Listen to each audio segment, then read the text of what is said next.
여러분, 평생을 가족을 위해 살아온 한 남자의 이야기를 들려드리려 합니다. 윤태수, 68세. 이 남자는 20살 청년 시절 고향을 떠나 서울로 올라왔습니다. 손에 쥔 건 고작 몇만 원. 그리고 가족을 먹여 살리겠다는 각오뿐이었죠. 용달차에 올라타 이 집, 저 집 짐을 나르며 악착같이 돈을 모았습니다. 손톱 밑에 때가 까맣게 끼고 허리가 끊어질 것 같아도 참았습니다. 그렇게 모은 돈으로 작은 중고가전 수리점 하나를 열었습니다. 새벽같이 가게 문을 열고 밤늦게까지 냉장고며 세탁기를 뜯어 고쳤습니다.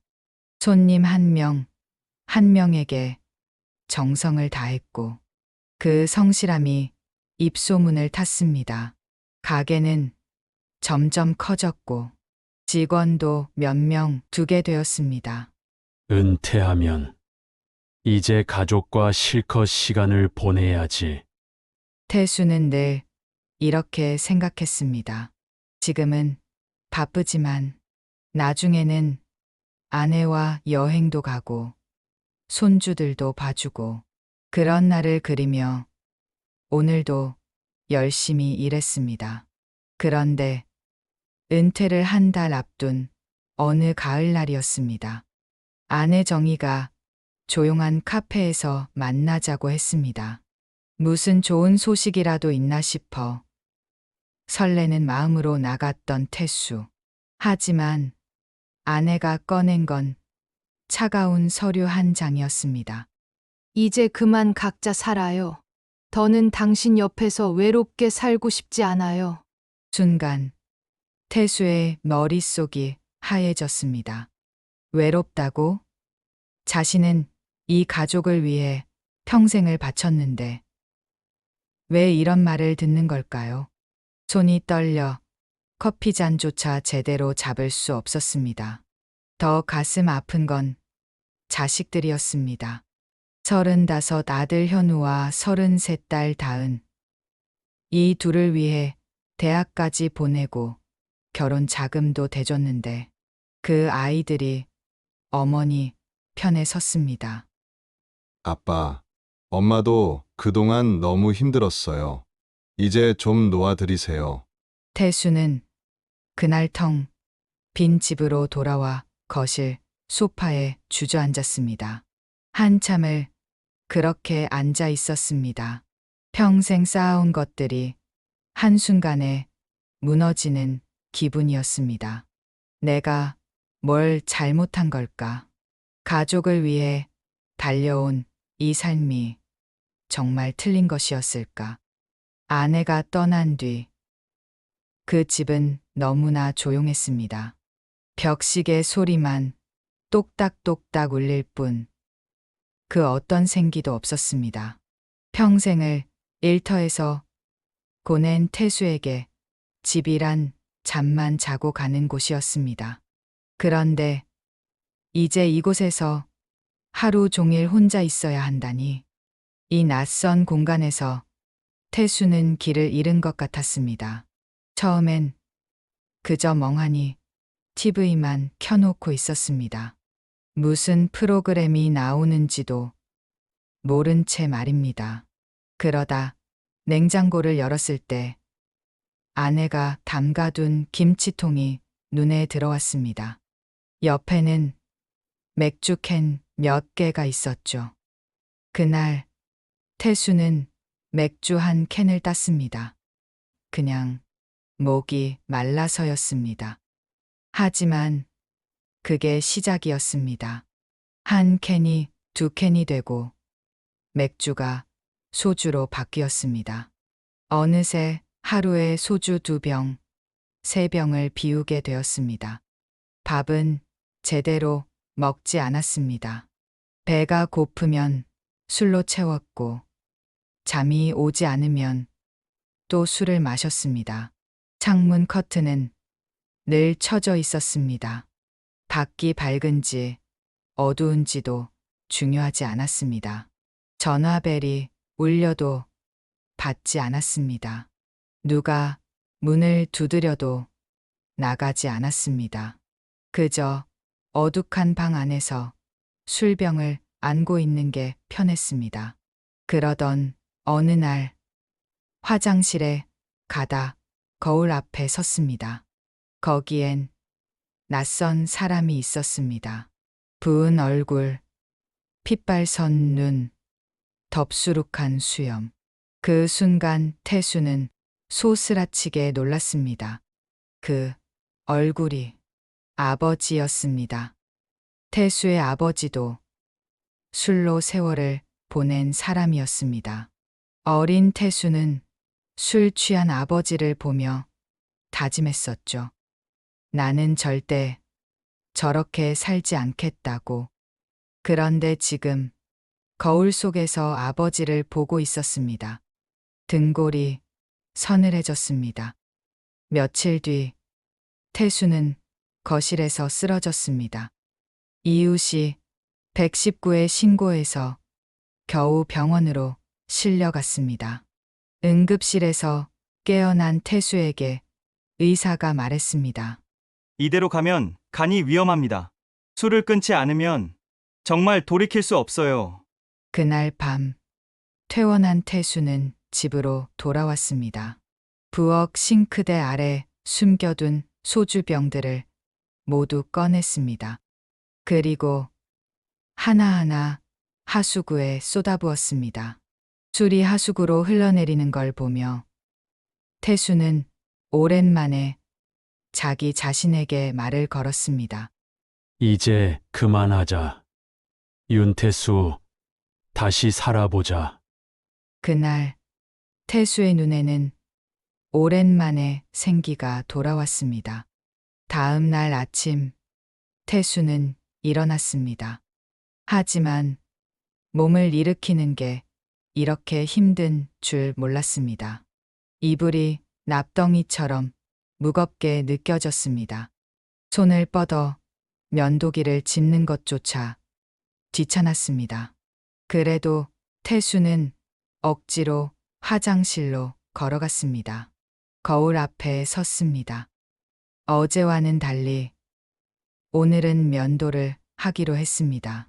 떨리는 손으로 면도 크림을 바르고 조심스럽게 수염을 밀었습니다. 오랜만에 맨 얼굴을 본 태수는 쓴웃음을 지었습니다. 여전히 초췌했지만 그래도 어제보다는 나았습니다. 옷장을 열었습니다. 구겨진 옷들 사이에서 깨끗한 옷 한 벌을 꺼내 입었습니다. 신발끈을 묶고 현관문을 열었을 때 햇빛이 눈부시게 쏟아져 들어왔습니다. 얼마 만에 밖으로 나가는 걸까요?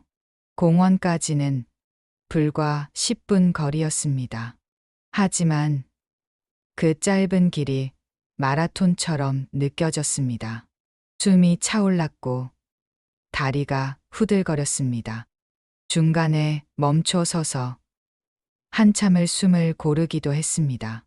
지나가는 사람들이 쳐다보는 것 같았지만 태수는 걸음을 멈추지 않았습니다. 공원 벤치에 앉아 물 한 모금을 마셨을 때 바람이 불어왔습니다. 나무 잎새가 살랑거렸고 어디선가 아이들 웃음소리가 들렸습니다. 오랜만에 느끼는 세상이었습니다. 며칠을 그렇게 산책을 다니던 어느 날 공원 옆 복지관 앞을 지나게 되었습니다. 게시판에는 여러 프로그램 안내문이 붙어 있었습니다. 서예, 노래교실, 요가, 탁구. 태수는 한참을 망설이다가 복지관 문을 열었습니다. 저도 서예나 노래 같은 걸 배울 수 있을까요? 목소리가 떨렸습니다. 직원은 환한 미소로 태수를 맞이했습니다. 물론이죠. 어서 오세요. 내일부터 서예 수업이 있는데 오시겠어요? 다음 날 태수는 서예 교실에 앉아 있었습니다. 붓을 잡은 게 몇십 년 만인지 모르겠습니다. 먹물을 찍어 종이에 글씨를 쓰는데 삐뚤빼뚤했습니다. 옆 사람은 멋진 글씨를 쓰고 있었습니다. 창피했지만 이상하게도 마음이 편안해졌습니다. 붓이 종이 위를 지나갈 때마다 복잡했던 마음이 조금씩 내려앉는 것 같았습니다. 노래 교실도 시작했습니다. 첫 시간에 선생님이 물었습니다. 좋아하시는 노래 있으세요? 태수는 한참을 망설이다 말했습니다. 옛날에 아내랑 같이 부르던 노래가 있는데 목소리가 떨렸습니다. 반주가 나오고 태수는 조심스럽게 노래를 따라 불렀습니다. 그러다 눈가가 뜨거워졌습니다. 하지만 노래를 멈추지 않았습니다. 그 눈물이, 그 감정이 오히려 힘이 되었습니다. 동네 헬스장에도 등록했습니다. 처음엔 가벼운 기구만 만졌습니다. 거기서 비슷한 나이의 사람들을 만났습니다. 처음 오셨어요? 나이 들어 시작하는 게 쉽지 않죠. 자연스럽게 인사를 나누고 함께 운동했습니다. 운동을 마치고 공원 벤치에서 차를 마시는 게 일상이 되었습니다. 태수는 깨달았습니다. 외로움은 사라지지 않는다는 것을. 하지만 그게 삶의 끝은 아니라는 것을. 외로움 속에서도, 아니, 외로움과 함께 살아갈 수 있다는 것을. 태수의 몸과 마음은 조금씩 천천히 회복되어 갔습니다. 그렇게 2년이 흘렀습니다. 계절이 2번 바뀌고 태수의 삶에도 작은 변화들이 쌓여갔습니다. 초겨울 어느 저녁이었습니다. 태수는 복지관에서 돌아와 저녁 식사를 준비하고 있었습니다. 요즘은 혼자서도 간단한 요리를 할 수 있게 되었습니다. 김치찌개가 보글보글 끓고 있었습니다. 그때 초인종이 울렸습니다. 누구지? 이 시간에. 태수는 앞치마를 벗으며 현관으로 걸어갔습니다. 인터폰 화면을 보는 순간 태수는 얼어붙었습니다. 2년 만에 보는 얼굴, 이정희였습니다. 문을 열었습니다. 그녀는 너무나 달라져 있었습니다. 화장기 없는 얼굴은 수척했고 눈가에는 깊은 그늘이 드리워져 있었습니다. 예전에 당당했던 모습은 어디에도 없었습니다. 미안해요. 태수 씨. 정말 미안해요. 그녀의 목소리가 떨렸습니다. 그리고 현관 앞에서 그대로 무릎을 꿇었습니다. 태수는 당황해서 어쩔 줄을 몰랐습니다. 일어나요. 이러지 말고. 하지만 정희는 고개를 들지 못했습니다. 눈물이 바닥에 똑똑 떨어졌습니다. 한참 뒤 그녀가 떨리는 목소리로 말했습니다. 별거 후 함께 지낸 남자가 있었다고 했습니다. 처음엔 다정했지만 사업이 실패하면서 모든 게 달라졌다고 했습니다. 경제적으로 착취당했고 욕설과 폭언을 견뎌야 했습니다. 결국 모든 걸 잃고 갈 곳이 없어 이곳에 왔다고 했습니다. 태수는 한참을 말없이 서 있었습니다. 마음이 복잡했습니다. 40년을 함께 산 사람입니다. 첫 아이를 낳던 날 산부인과 복도에서 밤새 기다리던 기억, 가게가 처음 문을 열던 날 함께 웃던 모습, 딸의 결혼식 날 둘이 마주보며 눈시울을 붉히던 순간, 그 모든 추억이 파도처럼 밀려왔습니다. 가슴 한구석에서는 여전히 무언가가 꿈틀거렸습니다. 정이라는 이름으로, 연민이라는 이름으로, 40년이라는 무게로. 하지만 태수는 천천히 고개를 저었습니다. 정희 씨, 오랜만에 부르는 이름이었습니다. 저는 이제야 나답게 살고 있습니다. 2년 동안 많이 힘들었지만 이제 제 삶을 찾았어요. 다시 그때로 돌아가고 싶지 않습니다. 목소리는 조용했지만 단호했습니다. 정희는 울음을 삼키며 천천히 고개를 끄덕였습니다. 그녀도 알고 있었던 것 같았습니다. 돌아올 수 없다는 것을. 그럴 줄 알았어요. 그래도 얼굴은 보고 싶었어요. 미안했다는 말은 꼭 하고 싶었어요. 그녀는 천천히 몸을 일으켰습니다. 한 번 더 고개를 숙이고 돌아섰습니다. 계단을 내려가는 그녀의 뒷모습이 작아졌습니다. 태수는 문 앞에 서서 한참을 그렇게 서 있었습니다. 눈물이 흘렀습니다. 하지만 이상하게도 후회는 없었습니다. 김치찌개가 끓는 냄새가 났습니다. 태수는 문을 닫고 부엌으로 돌아갔습니다. 혼자 밥상을 차리고 조용히 저녁을 먹었습니다. 창밖으로 첫눈이 내리기 시작했습니다. 그 겨울이 지나고 봄이 왔습니다. 그리고 또 여름이, 가을이 지나갔습니다. 태수의 삶은 조용하지만 단단해졌습니다. 매일 아침 6시면 눈이 떠졌습니다. 창문을 열면 새소리가 들려왔습니다. 세수를 하고 간단히 스트레칭을 한 뒤 공원으로 나갔습니다. 아침 햇살을 맞으며 걷는 그 시간이 하루 중 가장 좋았습니다. 운동도 꾸준히 했습니다.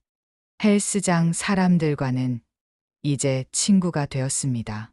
오늘도 왔네요. 서로 반갑게 인사하며 함께 땀을 흘렸습니다. 예전처럼 무거운 무게를 들지는 못했지만 꾸준히 하는 게 중요하다는 걸 이제는 알았습니다. 복지관 서예 수업은 태수에게 특별한 시간이었습니다. 붓을 잡으면 세상이 조용해졌습니다. 먹물이 번져나가는 것을 보며 마음도 함께 번져나가는 것 같았습니다. 이제는 제법 글씨도 모양새를 갖추게 되었습니다. 선생님이 칭찬할 때면 괜히 어깨가 으쓱했습니다. 노래 교실도 떼놓을 수 없었습니다. 처음엔 떨렸던 목소리도 이제는 당당해졌습니다. 함께 부르는 사람들과 웃고 떠들며 옛날 노래를 부를 때면 가슴이 뜨거워졌습니다. 슬픈 기억도 있지만 이제는 그것도 삶의 한 부분이라는 걸 받아들였습니다. 가끔은 혼자 여행도 갔습니다. 버스를 타고 산사에 가서 하루를 보내기도 하고 기차를 타고 바닷가에 가서 파도 소리를 듣기도 했습니다. 혼자라는 게 외롭지 않았습니다. 오히려 자유로웠습니다. 누구 눈치 볼 것도 없고 가고 싶은 곳에 가고 먹고 싶은 걸 먹고 쉬고 싶을 때 쉬었습니다. 밤이면 작은 노트를 펼쳤습니다. 오늘 무엇을 했는지, 무엇을 느꼈는지, 어떤 생각이 들었는지 적었습니다. 처음엔 몇 줄 쓰는 것도 어색했지만 이제는 한 페이지가 금방 채워졌습니다. 예전 일기를 다시 읽어보면 얼마나 변했는지 스스로도 놀라웠습니다. 예전에는 오늘 하루를 어떻게 버틸까를 고민했습니다.